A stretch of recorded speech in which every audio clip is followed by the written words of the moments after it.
સારું. પ્રભુ ઈસુના નામમાં આવેલા સર્વને પ્રેમી સલામ.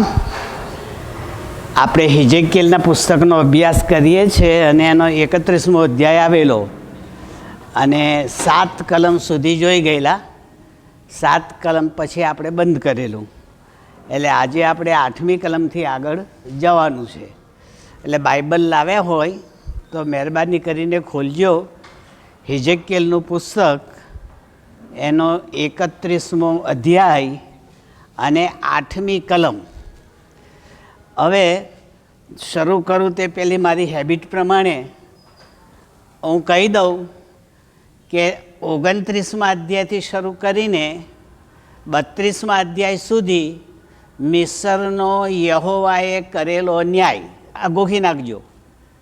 29, 30, 31 ને 32 4 અધ્યાય મિસરને પ્રભુએ જે શિક્ષા કરી, યહોવાએ શિક્ષા કરી, ન્યાય કર્યો એનું વર્ણન છે. હવે આપણે 31મા અધ્યાયમાં આવ્યા છે. આ સમજવા જેવું છે. જ્યારે આપણે 30મા અધ્યાયમાં હતા ને ત્યારે એને અજગર બનાવેલો, પૂંછડીયો અજગર, નદીમાં રહેનારો અજગર. કોને બનાવેલો? મિસરને. અને પછી પ્રભુએ કહેલું કે ગલ નાખીને પકડશે ને તને લઈ જઈને ભીંગડાઈ કાઢી નાખશે.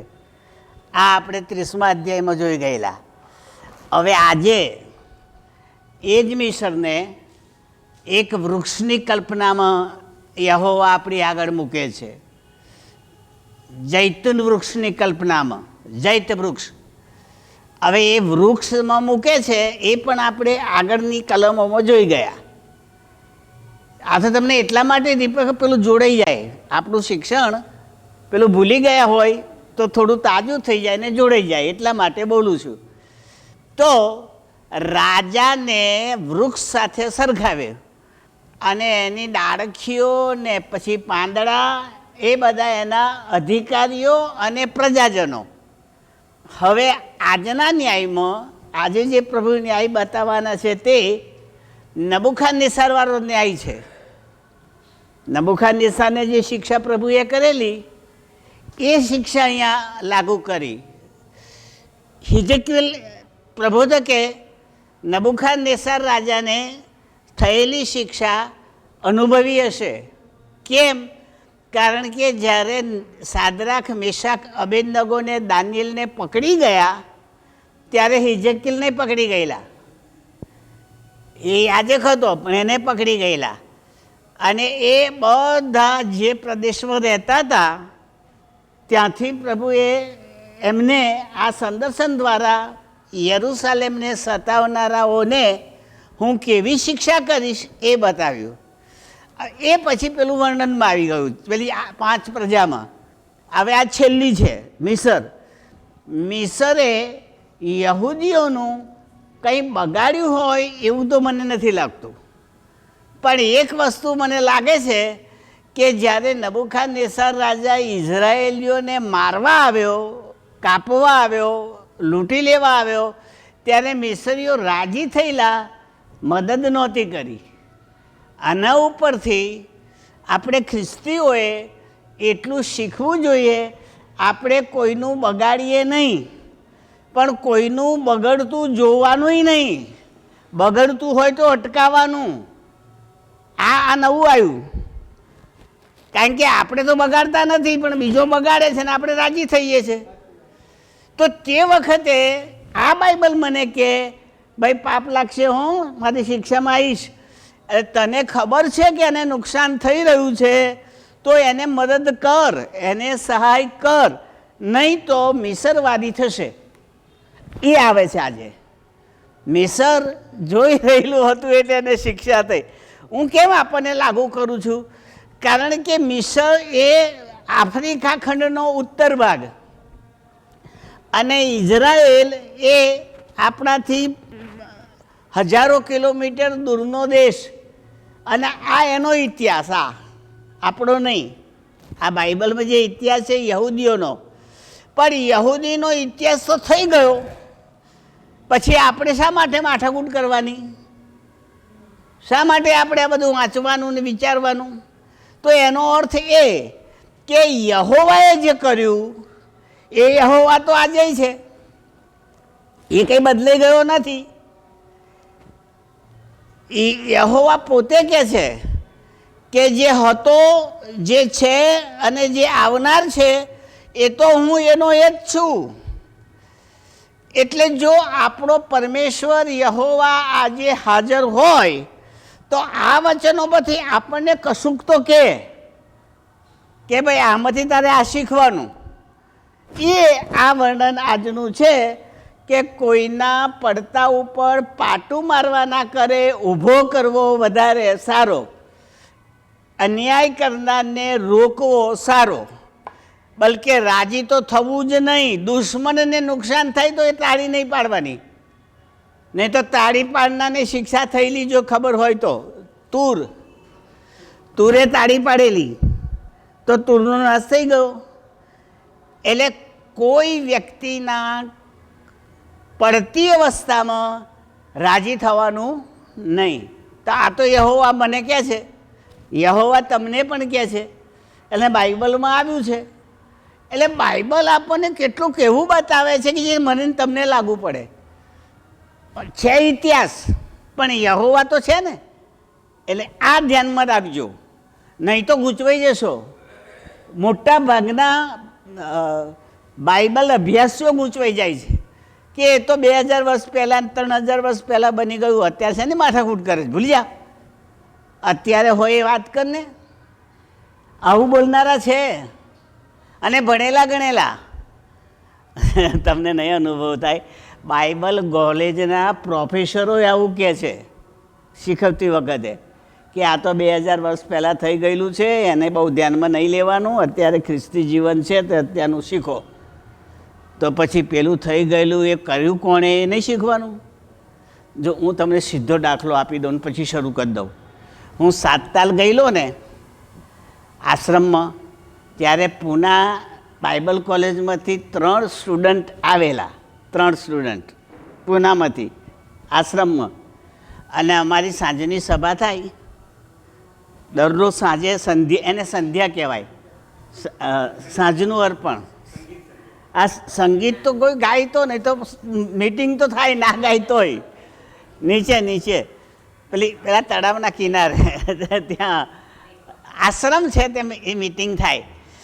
તો ત્યાં મીટિંગમાં સાક્ષી આપવાની કોઈને હોય તો આપી શકે, ભાષણ ના આપે. ત્યાં ખાલી વચનો મનન થાય અને કોઈને સાક્ષી આપવી હોય તો આપે.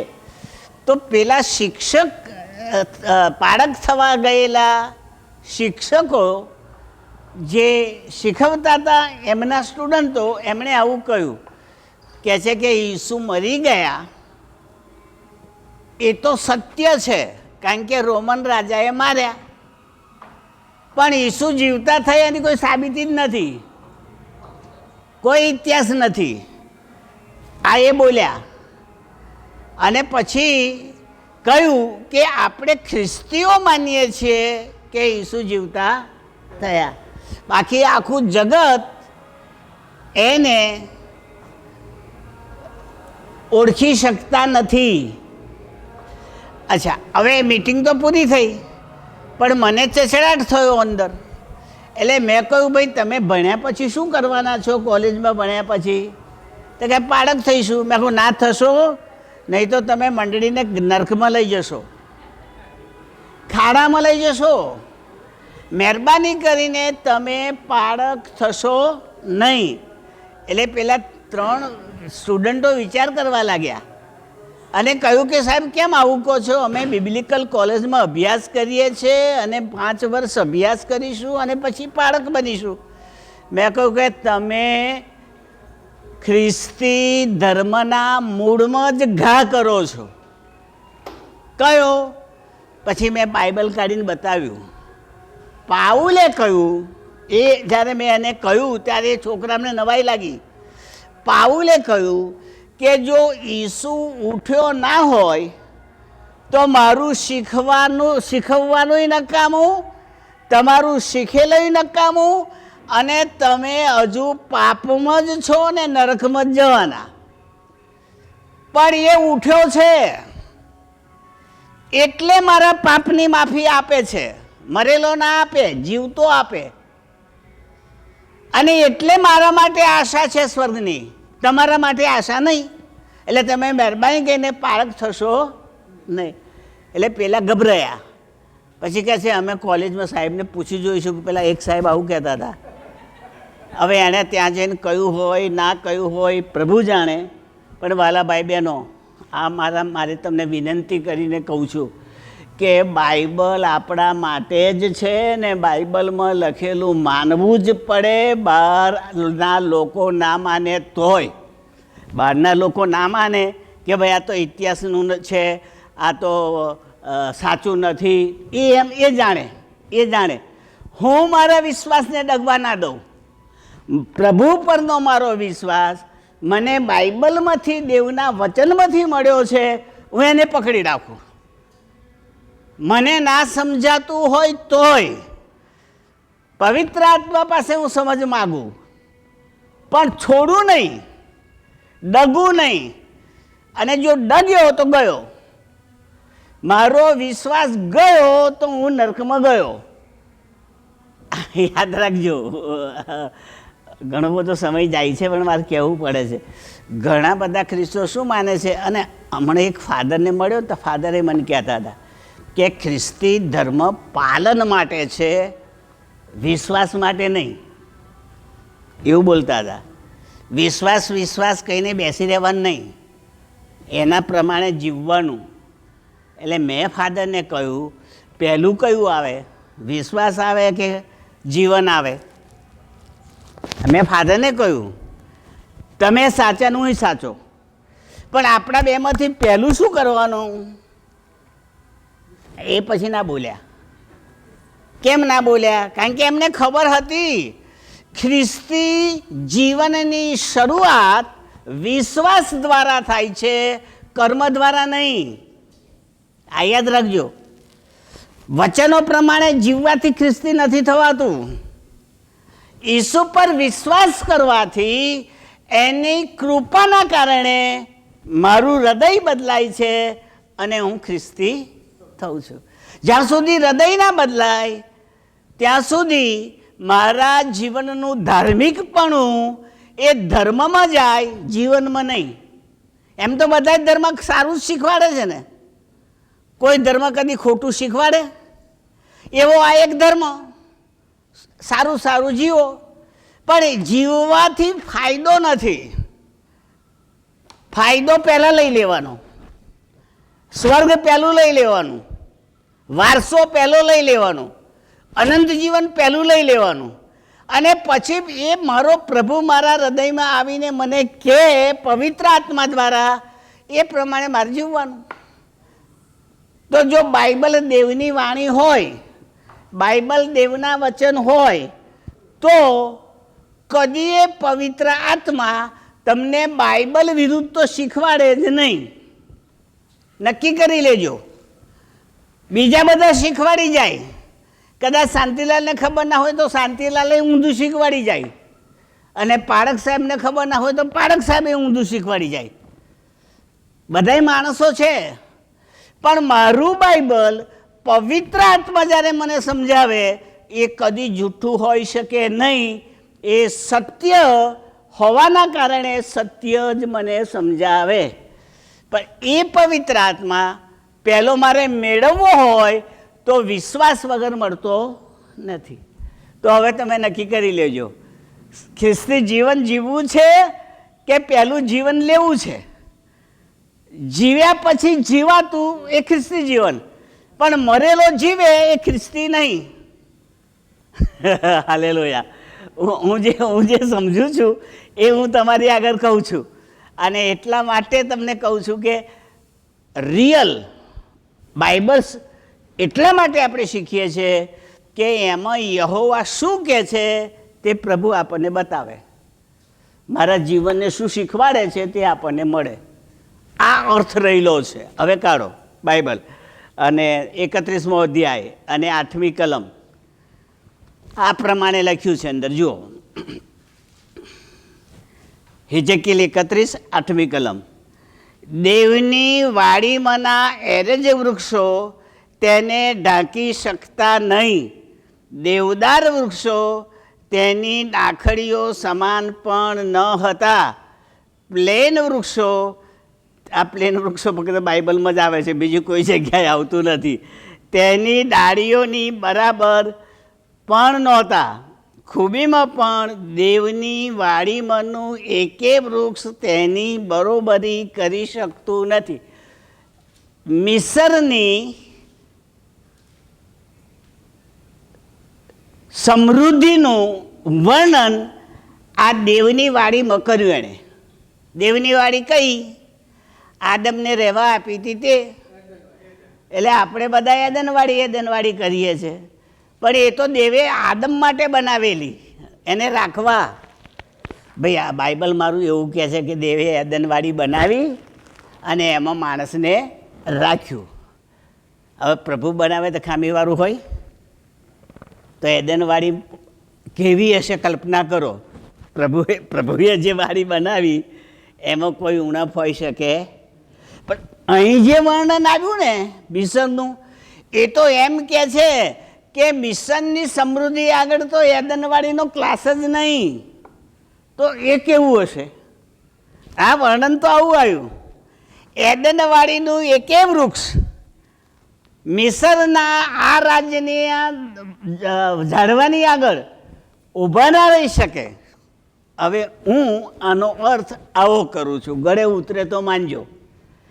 એદનવાડી એમાં પ્રભુએ બનાવેલું માણસ આદમ અને હવા. સાંભળજો, એ આદમ અને હવાથી જેટલા ઉત્પન્ન થયા એ બધા નોહના વખતમાં મરી ગયા.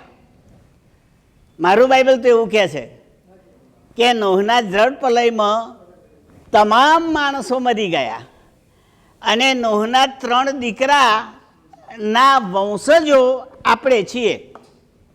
આ પૃથ્વી પર જેટલા છે, ખ્રિસ્તી, અખ્રિસ્તી, વિશ્વાસી, બિનવિશ્વાસી, અન્ય વિશ્વાસી, ટૂંકમાં બધા માનવ પેલા નોહના 3 દીકરાના વંશજ ગણાય. આ તો આપણું ઉઘાડું સત્ય છે, આમાં કંઈ કહેવા જેવું નથી. હવે સાંભળજો, હવે આ નૂહ જે વાણમાં બેઠો, એ વાણ જ્યારે ઉતર્યું ત્યારે અરારટ પર્વત પર ઊભું રહેલું. અરારટ પર્વત યાદ રાખજો. હવે જો અરારટ પર્વત આપણને મળે, સાંભળજો, અરારટ પર્વત જો આપણને મળે તો એદનવાડી મળી જાય. કેમ? કારણ હું તમને કારણ બતાવું. કારણ કે પ્રભુએ વાડીમાં બનાવીને મૂકેલો આદમ અને હવા પાપ કર્યા પછી વાડીમાંથી કાઢી મૂક્યો. એ આમાં આવશે, આમાં આવશે. એને કાઢી મૂકવામાં આવ્યો એવું કાઢી મૂકશે, તજી દેશે, કાઢી મૂકશે એવું આમાં આવશે. પણ એ મિસર માટે આવશે, પેલું આદમ માટે આવ્યું. તો એને વાડીમાંથી કાઢી મૂકો તો કઈ જાય? મને કહો. એની આજુબાજુ જાય ને, વાડીની આજુબાજુ જે પ્રદેશ હોય ત્યાં જાય. હવે મને વાડીનું વર્ણન કરતાં ખબર પડી કે એ ઉત્પત્તિના પહેલા જ અધ્યાયમાં વાડીનું વર્ણન આવે છે. એમાં 4 નદીઓ છે. એને પાણી પૂરું પાડવા માટે યહોવાએ 4 નદીઓ મૂકેલી છે. એમાં 2 નદીના નામ બાઇબલમાં આપ્યા છે, તે અત્યારે ચાલે છે. ફ્રાત એટલે યુફ્રેટિસ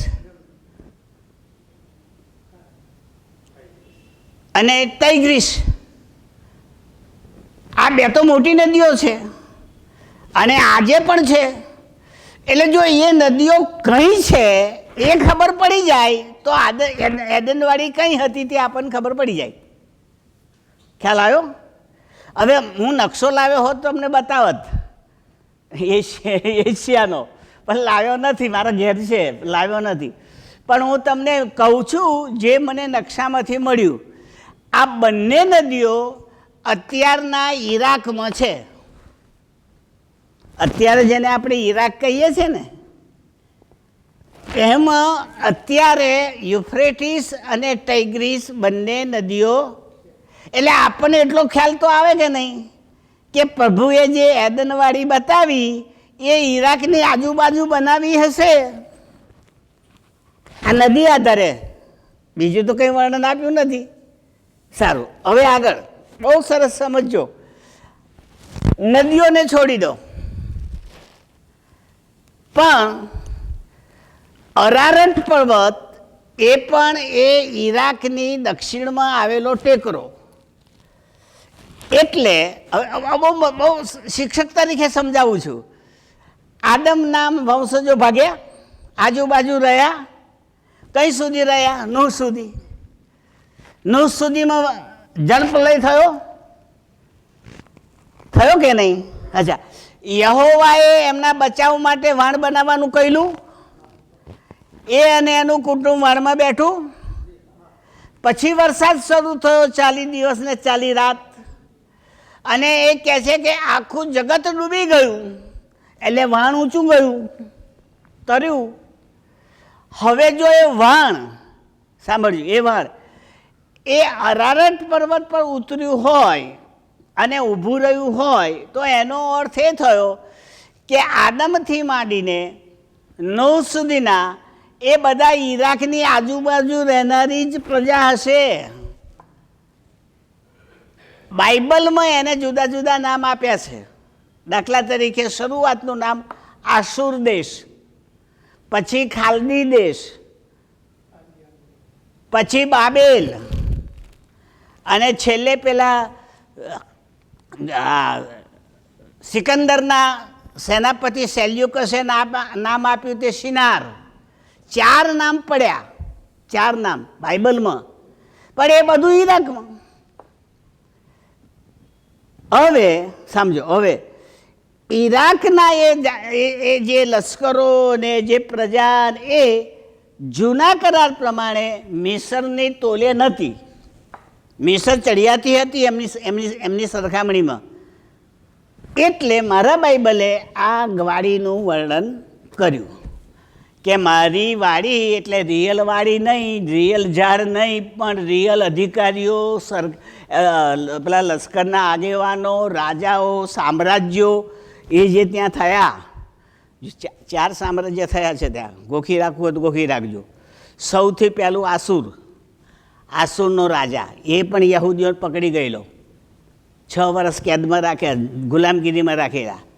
પછી આવ્યું બાબેલ, એ પણ ત્યાં જ નબુખાદનેસાર આમને પકડી ગયેલો, હિજકીએલને પકડી ગયેલો. નબુખાદનેસારનું બાબેલનું રાજ્ય પૂરું થયું એટલે માદી રાજા આવ્યો, કોરેશ, જેણે એમને છૂટા કર્યા. આ પકડી ગયા હતા, એમને મંદિર બાંધવા મોકલ્યા. ઇઝરાના વખતમાં, નેહમિયાના વખતમાં, જરુબાબેલના વખતમાં, યહોશુઆના વખતમાં કહ્યું જાઓ અને તમારું મંદિર બાંધો. એ કોરેશ હતો. કોરેશ પછી બીજા 2 રાજાઓના નામ બાઇબલમાં છે, પણ એમનું કામ બહુ નથી. પણ પછી આવે છે દારિયાવેશ, એ દાનિયેલના વખતમાં સિંહના બિલમાં નાખે છે તે દારિયાવેશ. ભાઈ બાઇબલમાં થોડું થોડું તો જાણવું પડે. હું કહું એટલાથી સંતોષ નહીં માનવાનો, તમારે ઘેર થોડું કાઢીને જોઈ જવાનું કે આ કંઈ છે, સાહેબે કહ્યું એ છે કે નહીં, એટલું તો તમારે કરવું પડે.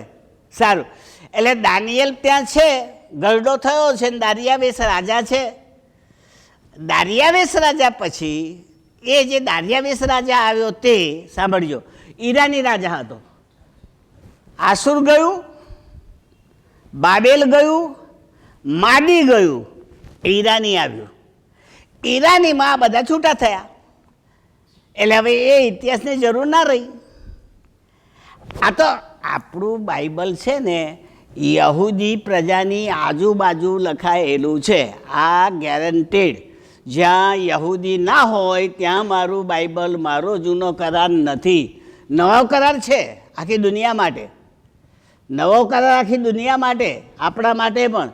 પણ તમે આખો જૂનો કરાર વાંચો ને તો યહૂદી પ્રજા, ઇઝરાયેલીઓ એમના જ બધા વાના ને એમના જ રાજ્યો ને એમના જ યુદ્ધો ને એમના જ પ્રબોધકો ને એમનો યહોવા સાથેનો સંબંધ એ લખાયેલું છે.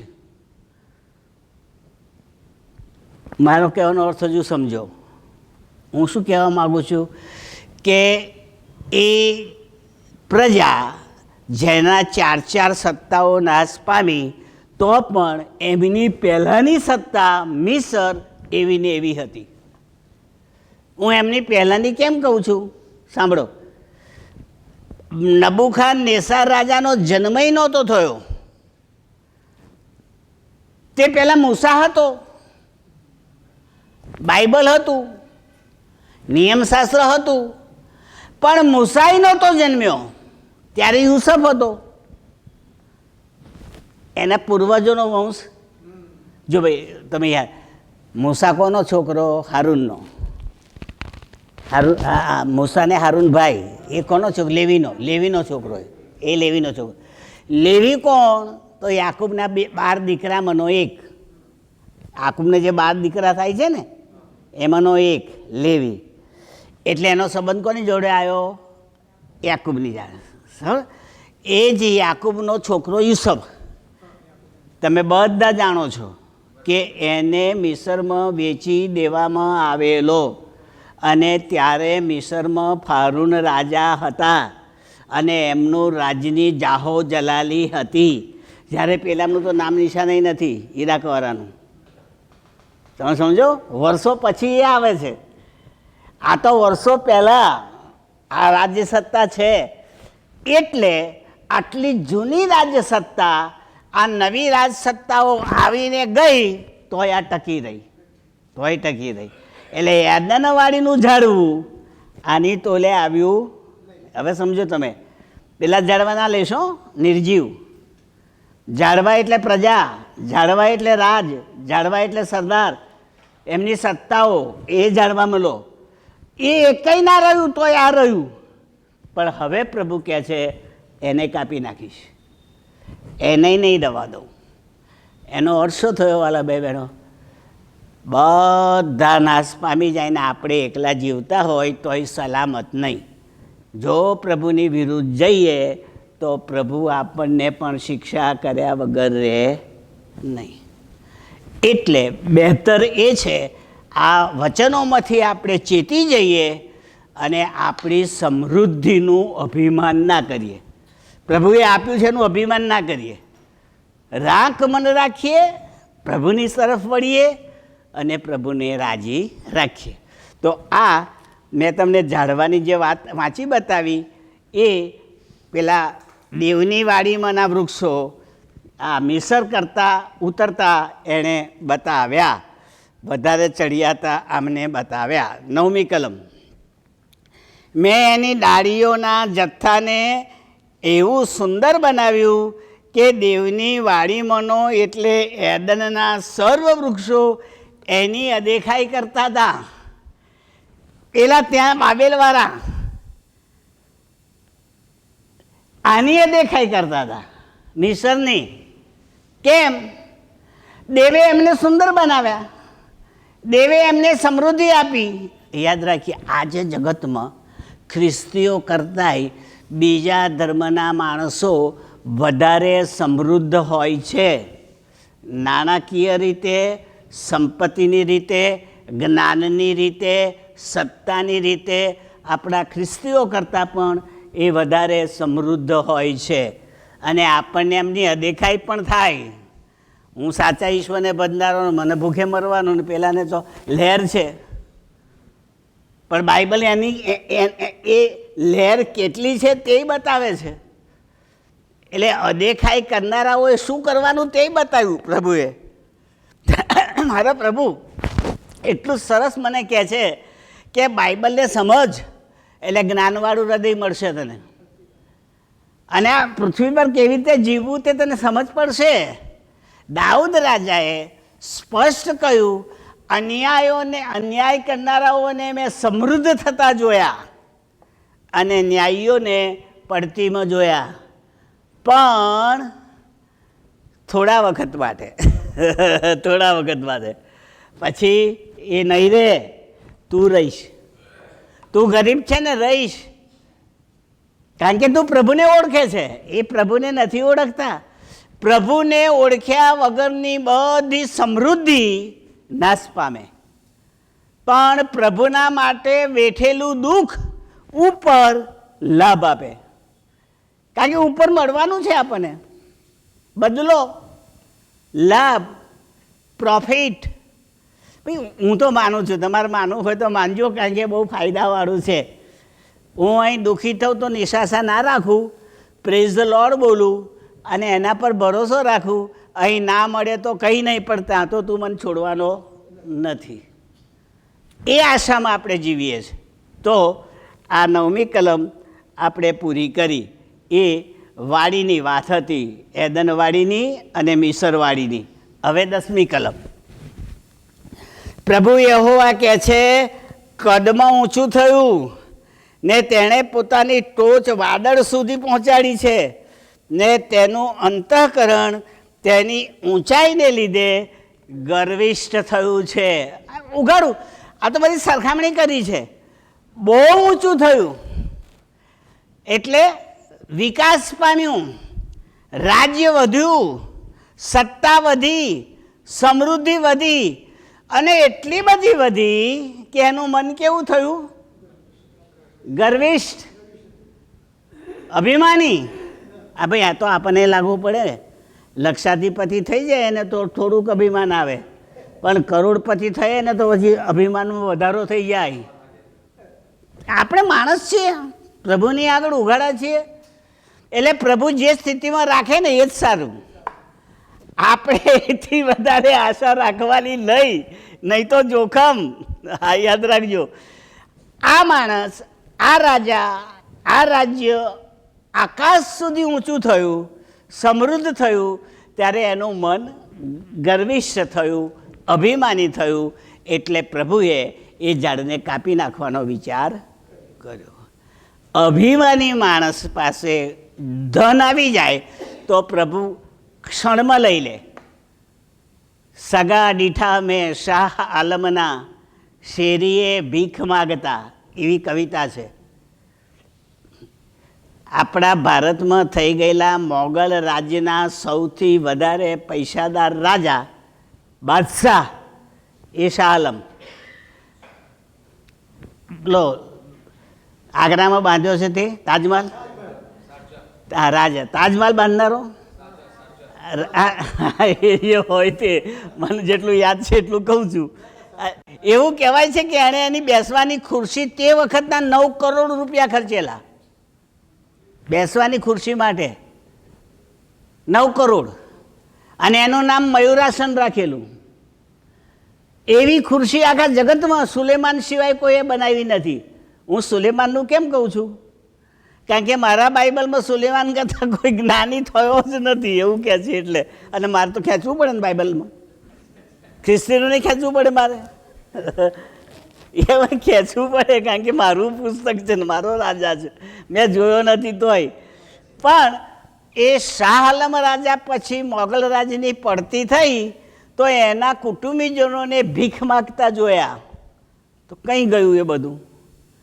યાદ રાખીએ, પ્રભુએ આપેલા ધન અને સત્તાનો ઉપયોગ પ્રભુને નારાજ કરવામાં કરીએ ને ત્યારે એ ટકતું નથી. તો પ્રભુ રાજી રહે એ રીતે વાપરવું, એ રીતે સાચવવું, એ રીતે ઉપયોગી લેવું, આ આપણી ખ્રિસ્તી જીવનને લાગુ પડે છે.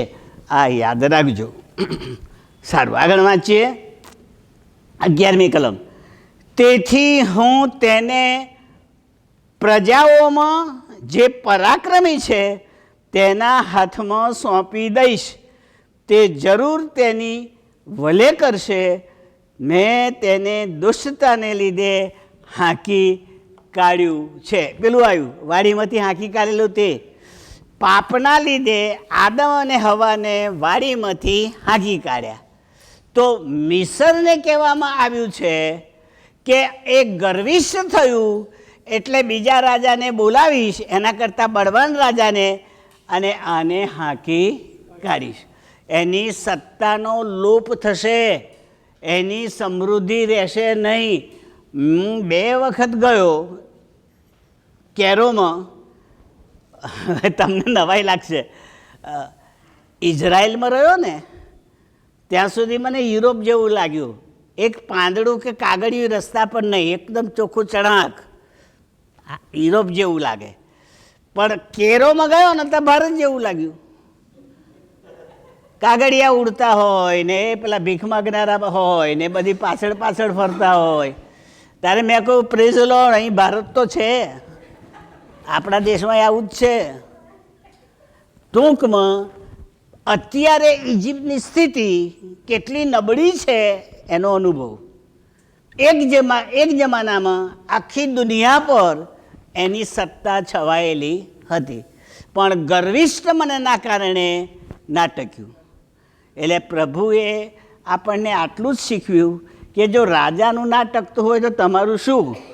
એટલે પ્રભુએ આપેલું પ્રેઝ ધ લોર્ડ માનો, રાજીમાં ખુશીમાં રહો અને પ્રભુનો મહિમા કરો. આ આપણને બાઇબલમાંથી શીખવાનું મળે છે. 12મી કલમ, પ્રજાઓમાં જે સૌથી નિર્દય છે એવા પરદેશીઓએ તેનો સંહાર કર્યો છે ને તેને પડતું મૂક્યું છે. તેની ડાળીઓ પર્વત ઉપર તથા સર્વ ખીણોમાં પડેલી છે ને તેની દાખરીઓ દેશના સર્વ વેરાઓ પાસે ભાગી ગયેલી છે અને તેની છાયામાંથી જતા રહીને પૃથ્વીની સર્વ પ્રજાઓએ તેને તજી દીધું છે. કોને? મિસરને. હવે વર્ણન જુઓ તમે. બહુ બાઇબલને પહેલાં સમજવા માટે છે ને એના રૂપકો સમજવા પડે. ઝાડ એટલે મિસર, બરોબર? કાપી નાખ્યું એટલે મિસરની સત્તા જતી રહી. હવે એની ડાળખીઓ પડી રહી એટલે એની સાથે જોડાયેલા અધિકારીઓ, સરદારો, લશ્કરના અધિકારીઓ બધા ગયા, નક્કામાં થઈ ગયા, પડી રહ્યા. અને એના પાંદડા બધે ઉડી ગયા. પાંદડા એટલે પ્રજા, સામાન્ય માણસ હોય ને, મહેનત મજૂરી કરનારો, બીજી જગ્યાએ જતો રહે, મજૂરી ના મળે તો શું થાય? ભાઈ હમણાં આપણા ભારતમાં બિહારની ચૂંટણી થઈ ને ત્યારે પેપરવાળાએ એવું કહેલું કે બિહારના મોટા ભાગના માણસો કમાણી નહીં મળવાના કારણે ભારતના જુદા જુદા રાજ્યમાં મજૂરી કરવા જાય છે. આવું બોલેલા આપણા દેશના છાપાઓ. એટલે એના પરથી મને બાઇબલ વધારે સમજાયું. જ્યારે છનાછની હોય ને ત્યાં સુધી માણસ ના જાય, પણ બધું જતું રહે ને ના છૂટકે જવું પડે. એમ મિસરની ગરીબાઈમાં આખી દુનિયામાં મિસરીઓ હાંકી કાઢ્યા, જતા રહ્યા, ફેંકાઈ ગયા. અત્યારે બહુ ખરાબ સ્થિતિ છે મિસરની. આ યાદ રાખજો, ભારતથી સારી નથી, આપણા દેશ કરતાં સારી સ્થિતિ નથી. એટલે મારું બાઇબલ સાચું પડ્યું જ છે, પણ એ જે હોય તે એ મિસરીઓને લાગુ પડ્યું. પણ એ ચિત્ર મારું, મારી સ્થિતિ એવી થઈ શકે. આજે હું સુખી હોઉં, કાલે હું દુઃખી થઈ શકું, પણ હું મારા પ્રભુને વળગી રહું તો અયુબ વારી થાય. અયુબ માટે શું થયેલું? એ વખતનો એ અંબાણી કહેવાય, અદાણી કહેવાય. હું માનું છું ભાઈ, બાઇબલમાં નથી કાકે તો અદાણી ને અંબાણી તો અતાડે. પણ એ વખતનો અયુબ એ એમની કક્ષામાં આવે, અબજોપતિમાં આવે, એટલો પૈસાદાર. પણ કહે છે બધું જતું રહ્યું, છોકરા મરી ગયા, પતિ પત્ની એકલા રહ્યા, અને છેવટે એના શરીરને એવો રોગ લાગ્યો કે પત્નીએ મેણું માર્યું, મરી જા. પત્ની મેણું માર્યું, બીજાને વાત જવા દો, મરી જા અને પ્રભુને મૂકી દે. રાજા જેવો માણસ પડીને એવો થયો. એણે તો કોઈ ખોટું કર્યું નહોતું, એની પાછળ તો પેલો શૈતાન મંડ્યો હતો. ખોટા કામના લીધે નહીં, ટેસ્ટ કરતો હતો, પરીક્ષા લેતો હતો એની. દેવે છૂટ આપેલી કે જા લે પરીક્ષા, એ મારો ભગત છે, મને નહીં છોડે, અને એણે ના છોડ્યું. એની પત્નીને પણ એક છેલ્લે શું કહે છે, આ મારી ચામડી જતી રહેશે ને, ખરી જશે, તો પણ હું મારા પ્રભુને જોઈશ. એનો અર્થ સમજો તમે, હું મરી જઈશ તો પણ મારા પ્રભુને જોઈશ. આ કયો આશા, આ કયો વિશ્વાસ! એવો તો આપણામાં નથી. આપણામાં મરતી વખતે વિશ્વાસ ડગી જાય છે. હવે મારું શું, હું તો ચાલ્યો, આ પાછળ રહેવાનું શું, આવું થાય છે. પણ મારો અયુબ મને કહીને ગયો કે હું મરી જઈશ તોય મારા પ્રભુને હું જોઈ, પણ એને મૂકવાનો નથી. તો શું થયું? જેટલું હતું એનાથી ડબલ આવ્યું. મરી ગયેલા છોકરા કરતાં વધારે બાળકો થયા અને વધારે શ્રીમંત થયો.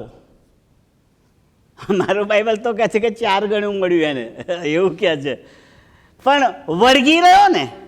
યાદ રાખીએ, જ્યારે કોઈ પણ ખ્રિસ્તી પ્રભુને વળગી રહે, દુઃખ સહન કરે, આપત્તિનો સામનો કરે, તો મારો પ્રભુ આંધળો નથી. એ જુએ છે, એ ચકાસે છે અને હાથ લંબાવે છે અને તમને પડતીમાંથી ઉચકીને ફરી પાછા ખાતા પીતા કરે. પણ આ વિશ્વાસ હોવો જોઈએ. ના હિંમત નહીં થવાનું. આપણે ખ્રિસ્તી લક્ષણ આ બાઇબલમાંથી આપણને મળે છે, તે યાદ રાખીએ. હવે આગળ 13મી કલમ. તેના ભાગી તૂટી ગયેલા અંગો પર સર્વ ખેચર પક્ષીઓ વાસો કરશે અને સર્વ જનચર પશુઓ તેની ડાળીઓ પર આવીને રહેશે. વનચર એટલે જંગલી જાનવર અને ખેચર એટલે પક્ષીઓ. તો પક્ષીઓ 2 જ કામ કરે. કયું? મરેલું ખાઈ જાય અને ઝાડ પર રહે. આ એમનું કામ. જે પક્ષીની વાત અહીં કરી છે તે ગીધ, સમડી, એ જે છે એ મરેલું ખાનારા. હું જ્યારે શિક્ષક બન્યો ને 18 વર્ષની ઉંમરમાં, 18 વર્ષની ઉંમરમાં હું શિક્ષક બની ગયેલો. મારા કરતાં મોટા વિદ્યાર્થીઓ મારા ક્લાસમાં હતા. એટલે હું નાનો લાગતો હતો. આ મારી પરિસ્થિતિ હતી. પણ કોણ જાણે કે અમે છોકરાઓને બહુ ગમી ગયું ભણાવવાનું, એટલે મારું માન જાળવતા હતા. નહીં તો મોટા 18-19 વર્ષના છોકરાઓ એ મારા ક્લાસમાં નાપાસ થતા કરે એટલે મોટા થાય ને, આગળ વધે નહીં. અને હું નાનો, જે હોય તે. પણ એ મારા તે વખતના મારી પ્રાઇમરી શાળાના હેડમાસ્ટર એ મને કહેતા હતા કે શાંતિલાલ સાહેબ, તમે આ શીખવાડો છોકરાને, તાર શીખ. આપણા ભારતના સફાઈ કામદારો કોણ, એ શીખવવાનું. એટલે મેં કહ્યું કે જે રસ્તા વાળે તે હરિજન લોકો, એ સફાઈ કામદારો. કે ના, એ નહીં, ઉપર ઈશ્વરે મૂકેલા સફાઈ કામદારો. મને કશી ગતાગમ ના પડી. શિક્ષક હતો તોય ના પડી.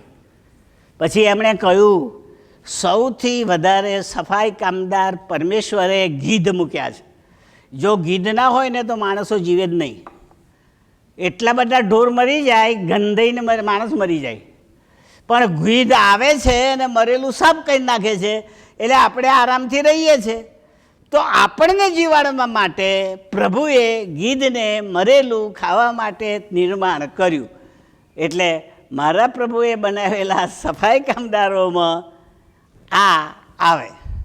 એમણે તો મને એમ કહ્યું કે સાપ પણ સફાઈ કામદાર. મેં કહું, આપણા ગામમાં ઘરમાં સાપ આવ્યો હોય તો આપણે નાશાનાશ કરીએ, ઘરમાં ના જઈએ. પણ એમણે કહ્યું કે સૌથી વધારે સાપ ઈશ્વરે ખેતરમાં મૂક્યા છે. કેમ?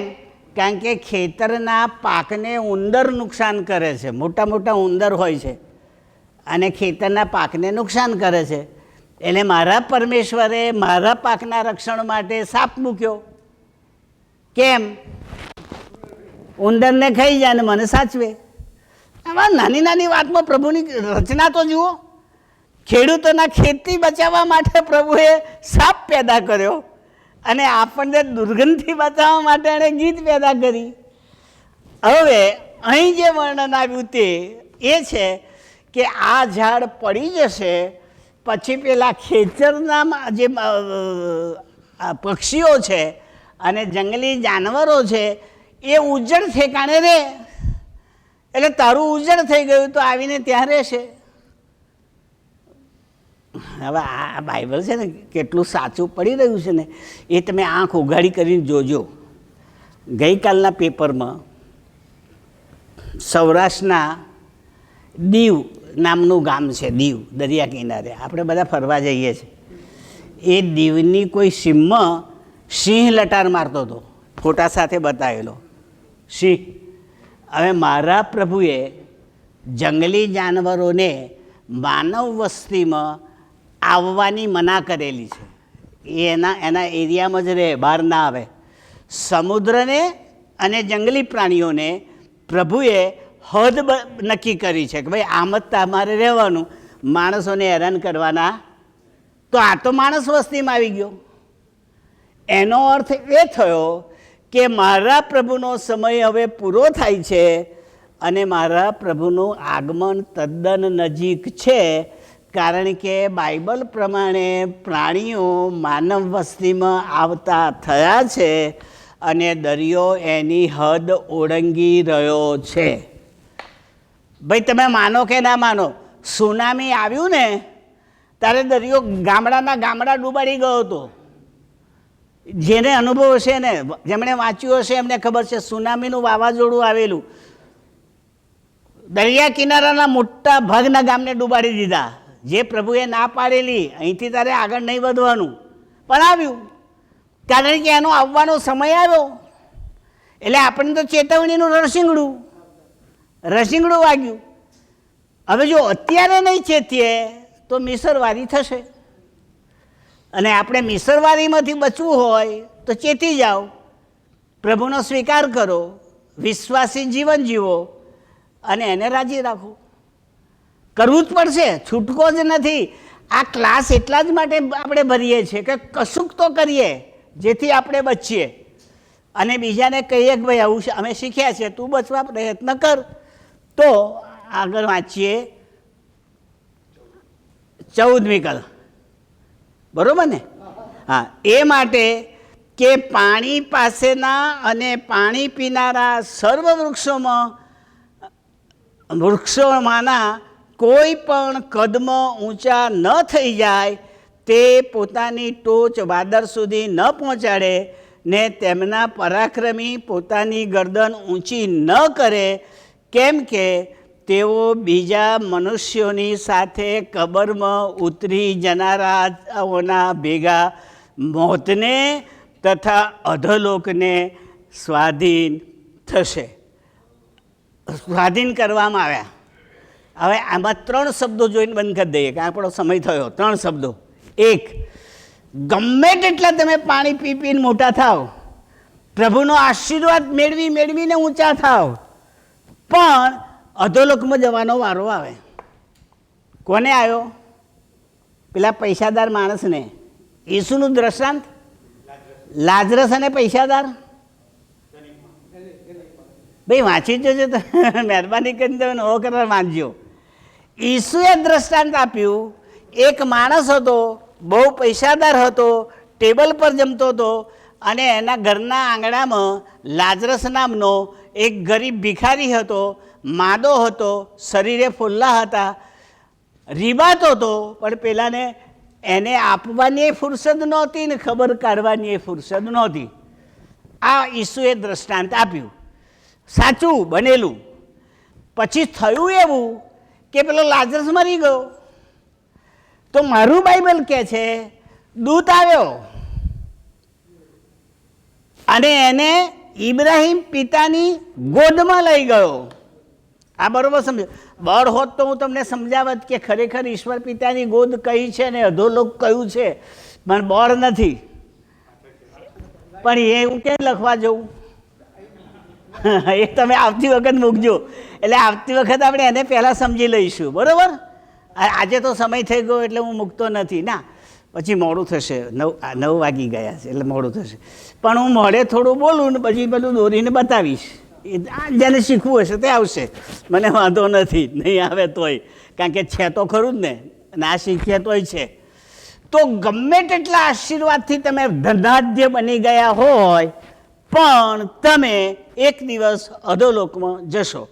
તો પેલાને ઇબ્રાહિમ પિતાની ગોદમાં લઈ ગયો દૂત, પછી ઈસુએ લખ્યું પૈસાદાર મરી ગયો. ત્યાં કોઈ લેવા જ ના આવ્યું કે બાઇબલમાં નથી લખ્યું કોણ લઈ ગયું, પણ અધોલોકમાં ગયો એવું તો લખ્યું છે. અને અધોલોકમાં રીવાતો હતો અને પેલો ઉપર ઇબ્રાહિમ પિતાની ગોદમાં મજા કરતો હતો. પેલો રીબાનારો ત્યાં મજા કરે છે અને પેલો પૈસાની મજા કરનારો ત્યાં રડે છે. ભાઈ એ રીબાતો તો કેમ કહું છું, કારણ કે એણે એ જે અધોલોકમાં ગયો એણે પેલા ઇબ્રાહિમને કહ્યું, ઇબ્રાહિમ પિતાને, ઓ ઇબ્રાહિમ બાપ, તારી જોડે બેઠેલો છે ને પેલો લાજરસ, એને એક ટીપું પાણીની આંગળીવાળું કરી અને મારી પાસે મોકલ, મારાથી રહેવાતું નથી, મને એક ટીપું પાણી આપી જાય. કેટલી બળતરા હશે તમે કલ્પના કરો. મરવાનું તો આવવાનું નહીં પણ રીબાવાનું આવવાનું. મરણ પછી ફરી અનંતકાળનું દુઃખ. તો પછી ઇબ્રાહિમ પિતા શું કહે છે, ભાઈ એ નહીં બને, અહીંથી ત્યાં ના આવાય ને ત્યાંથી ત્યાં ના આવાય. કેમ? કારણ કે આપણા બેની વચ્ચે તો ખીણ છે મોટી, એટલે આ ખીણ પસાર ના થાય. તે પૃથ્વી પર સારાવાના ભોગવ્યા તો હવે દુઃખ ભોગવ, આને દુઃખ ભોગવ્યું તો હવે સુખ ભોગવે. મારો કહેવાનો અર્થ અહીં એ છે કે એને જે ધન આપ્યું હશે તે પ્રભુએ આશીર્વાદથી આપ્યું હશે ને, પણ એમાંથી પેલાને ખવડાવ્યું નહીં ને આપ્યું નહીં ને મદદ ના કરી. એટલે આપણને આપેલા આશીર્વાદોથી જો કોઈને આપણે સહાય નથી કરતા તો આશીર્વાદો ઝાઝા ચાલે નહીં અને મરણ પછી રડવાનું આવે. એટલે મારો પ્રભુ કહે છે, જો તારો દુશ્મન ભૂખ્યો હોય તો એને ખવડાય અને તરસ્યો હોય તો એને પાણી પા. કરીએ છીએ આવું આપણે? નથી, મોય અવડું વાળી લઈએ છીએ દુશ્મન આવે એટલે. આ કંઈ આવ્યો? હું તમને તમારી વાત કહું, ચર્ચ હતું, રવિવારનો સમય હતો અને બધા બાંકડા પર બેસીને ભજન કરતા હતા. એમ એક ભાઈ ચાલતા ચાલતા આવીને પેલા બાંકડા પર બેઠા હતા. એ બાંકડા પરથી બીજા ભાઈ ઉઠીને બીજે જતા રહ્યા. કેમ? કારણ કે પેલાની જોડે બેસવું એમ નહોતું ગમતું એટલે બીજી જગ્યા બદલી નાખી. આ સ્થિતિ છે આપણી. કરીએ છીએ ભજન પ્રભુનું અને અંદર પડી છે અદેખાઈને વેર. પછી ભક્તિ કંઈથી પ્રભુ બાધ્ય કરે? યાદ રાખીએ, અફસોસ થશે, રડવું આવશે આપણને. એટલે પહેલું મન ચોખ્ખું કરો, હૃદય ચોખ્ખું કરો, સમાધાન કરો, દુશ્મનને ભેટો, પ્રેમ કરો, ખવડાવો, એ સુધરશે. પણ આ તો કાગળિયા મને બાઇબલ બંધ ને, અહીં કંઈ આવે છે? અહીં આવવું જોઈએ ને ભાઈ. શાંતિલાલને તો અહીં આવ્યું છે, તમે મેળવી લેજો જતાં જતાં. અહીંયા થોડું થોડું લેતા જજો અને ઘેર પ્રયોગ કરજો, ફાયદો છે. બસ હવે છેલ્લી વાત કહીને બંધ કરી દઉં. અધોલોક બે મતમાં વેચાઈ ગયેલું છે, એક રોમન કેથોલિક મત અને એક પ્રોટેસ્ટન્ટ મત. આપણે પ્રોટેસ્ટન્ટવાળા. હવે શરૂઆતની મંડળી એટલે લગભગ ઈસવીસન 1500 સુધી 14 સદી સુધી એક જ મંડળી હતી, કેથોલિક. બીજી કોઈ મંડળી નથી. કેથોલિકના પાંખિયા હતા બે, ઓર્થોડોક્સને માથુમાં. એ બે પાંખિયા કેથોલિકના હતા, એક સરખું જ, જુદું નહીં. પ્રોટેસ્ટન્ટ મંડળી 15મી સદીમાં આવી. ત્યાં સુધી રોમન કેથોલિકો અને આજે પણ એ માને છે કે અહીંથી જે મરણ પામેલી વ્યક્તિ જાય એ સારો હોય કે ભૂંડો હોય, એણે પેલા અધોલોકમાં જવાનું. એ અધોલોક એને એ લોકો પરગેટરી કહે છે, પરગેટરી. એટલે ઉપર ઇબ્રાહિમ પિતાની ગોદ એટલે પારાદેશ, નીચે અધોલોક એટલે વેદનાનું સ્થળ અને વચ્ચે આ પરગેટરી. એટલે રોમન કેથોલિક લોકો માને છે કે તમે અહીં એના માટે પ્રાર્થના કરો, અહીં તમે એના માટે દાન ધર્મ કરો, તો એ તમારું પુણ્ય, તમારી પ્રાર્થના એ વચ્ચે પેલી પરગેટરીમાં તમારા જે પૂર્વજો ગયા છે, મા બાપ ભાઈ દીકરા જે મરીને ગયા છે, એમને મદદ મળે છે અને એમાંથી છટકીને ઇબ્રાહિમ પિતાની ગોદમાં. આજે પણ રોમન કેથોલિકો પરગેટરીમાં માને છે અને મરણ પછી મિસ રાખે છે. મરણ પછી જો પ્રભુ ભોજનના સંસ્કાર રાખે છે આજે પણ. હું એમની ટીકા નથી કરતો અને ટીકા કરવી ના જોઈએ, પણ બાઇબલ તો જાણવું જોઈએ ને. સારું, હવે જે નીચે રહે છે, જેણે દુષ્ટ કર્મો કર્યા છે, જેને બચાવ કરનાર કોઈ છે જ નહીં, વિશ્વાસ કર્યો નથી, એ અધોલોકમાં રીબાય છે. અધોલોક નર્ક નથી, પણ ટેમ્પરરી નર્ક છે. પારાદેશ સ્વર્ગ નથી, પણ મિની સ્વર્ગ છે, સ્વર્ગ જેવું છે.